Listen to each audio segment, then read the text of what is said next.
რამდენიმე თვიანი პაუზის შემდეგ პარიზსა და ვაშინგტონს შორის სავაჭრო საკითხზე კვლავ ასთა სხვადასხვაობა გაჩნდა. დონალდ ტრამპი საფრანგეთს მოგლ ჯერზე დაემუქრა ფრანგულ ღვინოსა და შამპანურზე 100%-იანი ტარიფების დაწესებით.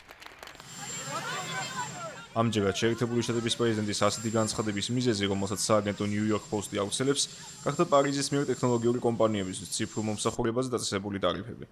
კერძოდ, ფრანგულმა მხარემ ჯერ კიდევ 2019 წელს დააკმაყოფილა 3%-იანი გადასახადი, რომელიც გულისხმობს ქვეყანაში მოქმედი მსხვილი ტექნოლოგიური კორპორაციების დაბეგვას.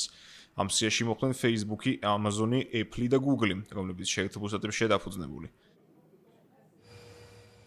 ამერიკული მედიის თანახმად დონალდ ტრამპი ემანუელ მაკრონისგან ამ გადასახადის გაუქმებას მოითხოვს. სხვა შემთხვევაში კი აცხადებს, რომ სავაჭრო ზეწოლა გარდაუვალი იქნება.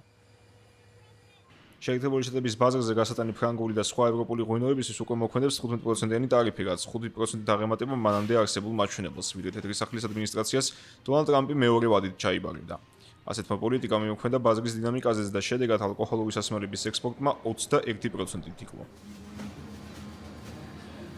მოკავშირეებს შორის ვაჭრობის სფეროში უთანხმოების პირველი სერიოზული ტალღა მიმდინარე წლის იანვარში დაიწყო, როდესაც დონალდ ტრამპს მის მიერვე შექმნილ მშვიდობის საბჭოში გაწევრებაზე საფრანგეთმა და რამდენიმე ევროპულმა ქვეყანამ უარი უთხრეს, რაც შტატების პრეზიდენტს არ მოეწონა და გადაწყვეტა 200%-იანი ტარიფების დაწესებით დაესაჯა კონკრეტული სახელმწიფოები.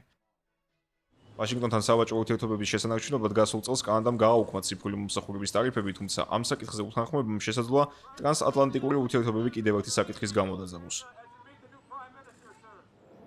ციფრულ მომსახურებებზე დაწესებული გადასახადის მომხრეები მიიჩნევენ, რომ ის ხელს უწყობს პრაქტიკას, რომ მსხვილმა ტექნოლოგიურმა კომპანიებმა გადაიხადონ გადასახადები იმ ქვეყნებში, სადაც ისინი შემოსავალს იღებენ. ასევე ეს გადასახადი ებრძვის აგრესიულ საგადასახადო ოპტიმიზაციას, ანუ ისეთ პრაქტიკას, როდესაც კომპანიები სხვადასხვა სამართლებრივი სქემის გამოყენებით ცდილობენ საგადასახადო ვალდებულებების მაქსიმალურად შემცირებას. გასული თვის დასაწყისში ევროკომისიის პრეზიდენტი გამოეხმაურა დონალდ ტრამპის განცხადებას, რომლითაც შეერთებული შტატების პრეზიდენტი ევროკავშირში დამზადებულ ავტომობილებზე 25%-იანი ტარიფების დაწესებით დაიმუქრა. აუგუსტო ფონ დერ ლაიენმა თქვა, რომ შეთანხმებაა და ის უნდა შესრულდეს.